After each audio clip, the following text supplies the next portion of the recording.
কোচবিহার এক ব্লকের পর এবার তুফানগঞ্জেও আক্রান্ত বুথ লেভেল এজেন্ট। সিপিএম এর বিএলএ কে প্রশিক্ষণ শিবির থেকে বের করে দেওয়ার অভিযোগ তৃণমূলের বিরুদ্ধে, অস্বীকার শাসক দলের। তুফানগঞ্জ এক ব্লক অফিসে বিএলএ প্রশিক্ষণ শিবিরে উত্তেজনা, মহকুমা শাসকের কাছে অভিযোগ দায়ের সিপিএম এর।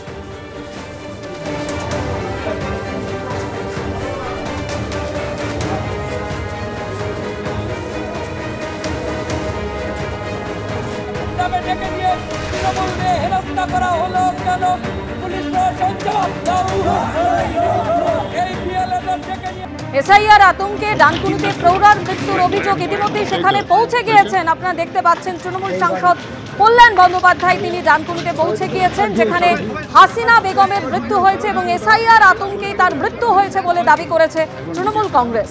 সেখানে পৌঁছে গিয়েছেন তৃণমূল সাংসদ কল্যাণ বন্দ্যোপাধ্যায়।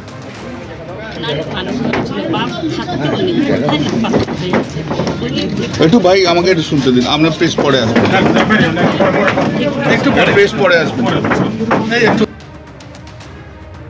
এসআইআর আতঙ্কে ডানকুনিতে প্রৌঢ়ার মৃত্যুর অভিযোগ তৃণমূল কংগ্রেসের। এসআইআর নিয়ে মিটিং এর পরেই আতঙ্কিত হয়ে পড়েন হাসিনা বেগম। 2002 এর ভোটার তালিকায় নাম না থাকাতেই আতঙ্কে হৃদরোগে তার মৃত্যু হয়েছে। অন্যদিকে আপনারা সেই ছবি দেখতে পাচ্ছেন তৃণমূল সাংসদ কল্যাণ বন্দ্যোপাধ্যায়, তিনি এই মুহূর্তে হাসিনা বেগমের বাড়িতে।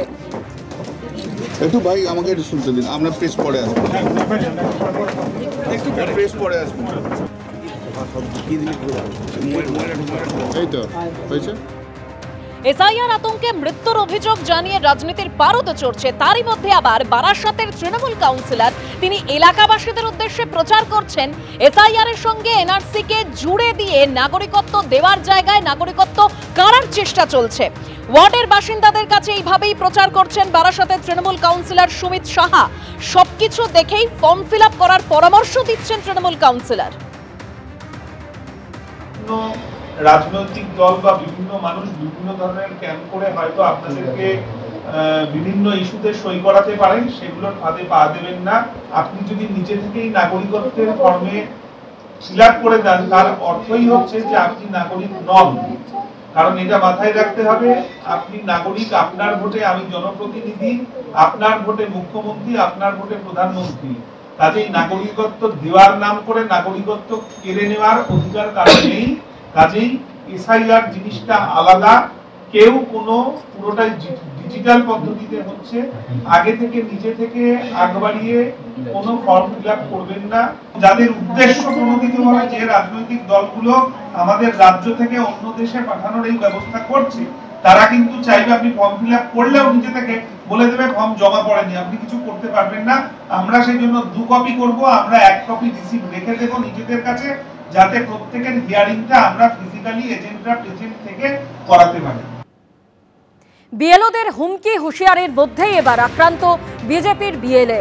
কোচবিহার এক ব্লকে বিজেপির বিএলএদের উপর হামলা, মারধরের অভিযোগ।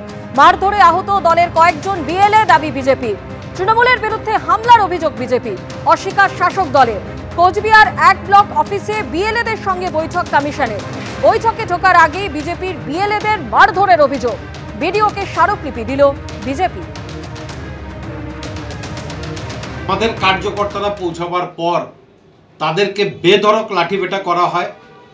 2-3 জন সিরিয়াস ইনজোর এবং 7-8 জনকে বেধড়ক লাঠিপেটা করা হয়। তাদেরকে লাথি, কিল, চর, ঘুষির থেকে আরম্ভ করে শারীরিক নিগ্রহ সঙ্গে অকথ্য গালিগালাজ করে সেখান থেকে তাদেরকে ভাগিয়ে দেওয়া হয়।